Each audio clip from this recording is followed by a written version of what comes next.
All right, folks. Today's Reddit story comes from r/TrueOffMyChest, where OP grows up with an abusive sister and a not-so-supportive family. But she manages to get some epic revenge by marrying her sister's biggest obsession, John. Alrighty, let's dive in. I'm going to marry my sister's one true love, posted by Bob Haircut Alice. I, 29 female, was an affair baby between my mom and dad.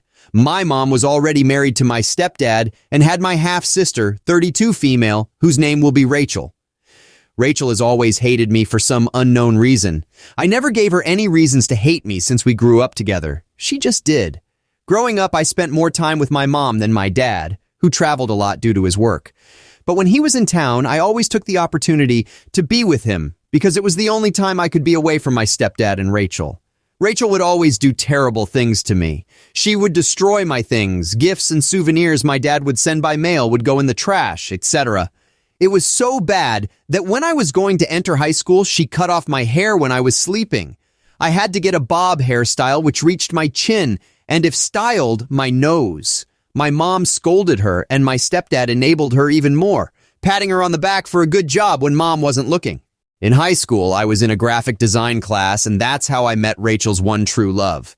At first, I didn't know she had a thing for him. I would stay after school to finish my in-class assignments for that class, and he would be there to use the computers to do some drawings he had saved in the computer. The computer he used was right next to mine, so we sat together when I would stay. We spoke once, where he said he liked my hairstyle. I was the only girl in school with really short hair, so I did stand out a bit. One day, my sister came to spy on him, and she was furious seeing me sitting next to him.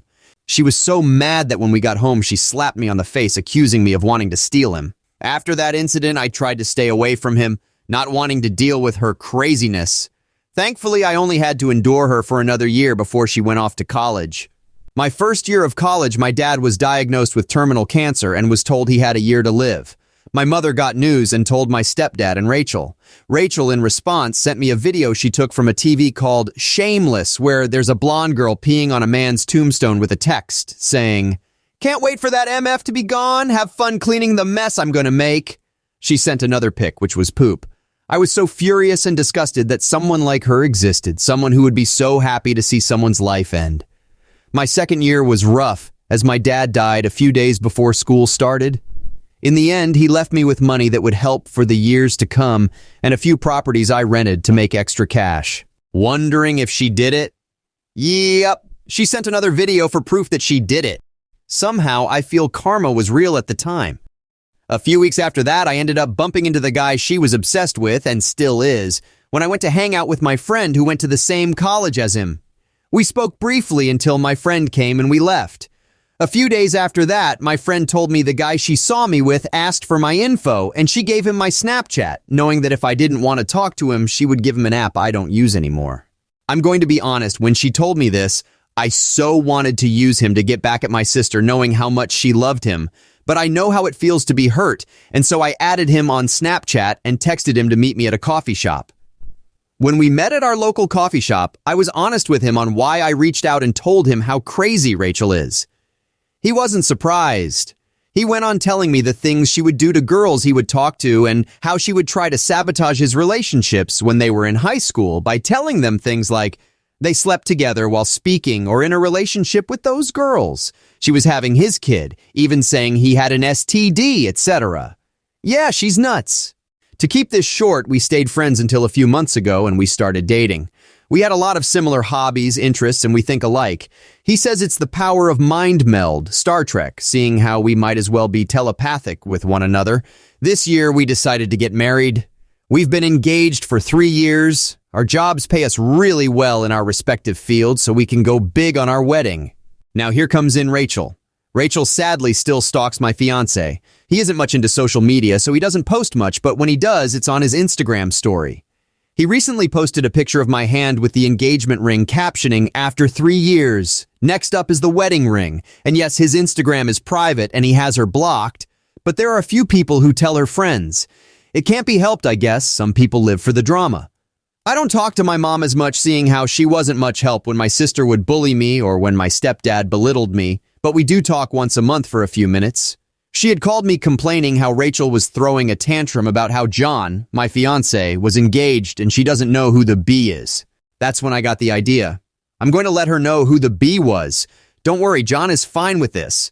I had Rachel blocked on social media, so I unblocked her and made my Instagram public for this occasion. After unblocking her, I posted a picture of my nails without the ring. You would recognize the hand from the other picture my fiance posted on Instagram with the ring. A few days later, I posted inspiration pictures of wedding invitations. Guess who saw them? A few days after that, I put a picture of myself with my friends dressed up with the caption, "My bridesmaids." After that, I posted a pic of John with his groomsmen with no caption, but the background of both pictures were the same. Lo and behold, I get messages on Instagram where she demanded to know if I was the girl John was going to marry. She said things like, "No, he can never like a girl like you, and you know how much he means to me." I left her on red. Yesterday, I posted a picture of the two of us. The pictures were taken on Saturday, where we took his family out to inform them of our wedding plans and how they are officially invited with invitations given to them. I posted 3 pictures, one when we first started dating, one when he proposed, and the one on Saturday with his family with the invitation in the air as they stand around us. The caption was, "Proud to announce that I am getting married this year to the love of my life. Can't wait for a lifetime full of blessings alongside you." I got messages an hour after I posted that from Rachel, which I didn't read, and many calls from my mom that I didn't answer. Today, I went on Instagram and saw over 80 messages of insults from her, one being how ugly I looked with my short bob hair, which I cut for this occasion. I replied, "Interesting, John doesn't think so." It's funny, actually, you know.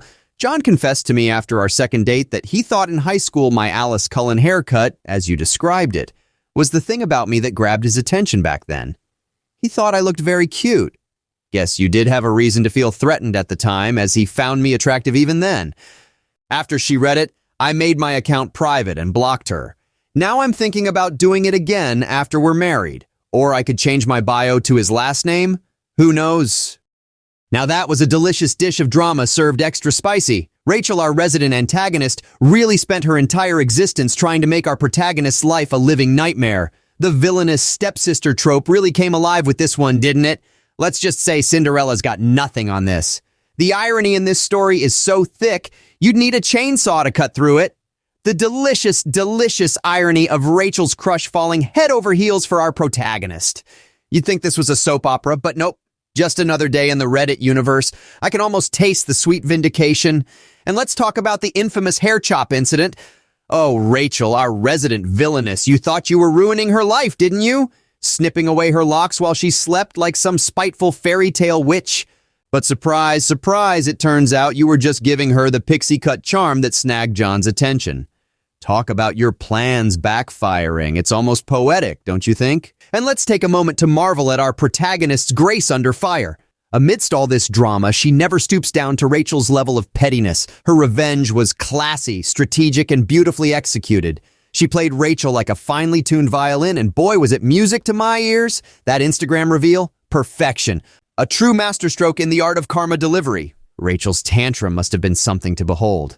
Oh, to be a fly on that wall. As for our protagonist's next move, a name change in the Instagram bio, the anticipation is killing me. That would be the equivalent of a mic drop in the grand concert of revenge. And there you have it, folks. The perfect blend of family drama, unrequited love, and a hearty dose of karma. Remember, every like is a cheers to our protagonist's sweet victory and a salute to Rachel's epic downfall. Be sure to drop your thoughts in the comments below. I'm curious to know what you all think about this roller coaster of a tale. Oh, and don't forget to subscribe for your regular dose of juicy stories and sarcastic commentary. Until next time, my friends, much love, peace.